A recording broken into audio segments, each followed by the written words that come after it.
Hi guys, welcome back to Fizzy Motors.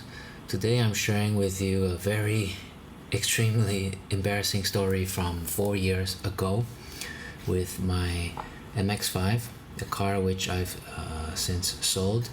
So this car had been supercharged and modified by a good friend of mine, and 4 years ago I was still pretty foolish. I decided to take the car to the nearest gravel road and decided to take it rallying, and as you'll see in the video coming up, it ended quite badly. So sit tight and enjoy the next minute or so.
So I got my car stuck, waiting for help now,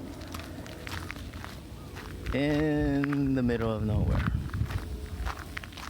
Fun. And yeah, that's basically how my day ended. The car was stuck. I had to walk a few hundred meters to find a board with a telephone number, and after calling it, a tractor came to rescue my car. Luckily, nothing was damaged. The car was fine. It just was left with a dirty interior, which I had to remove the seat and clean it and vacuum it all out. But the car is fine. And since then, I've learned to chill the hell out. Thanks for watching. Bye.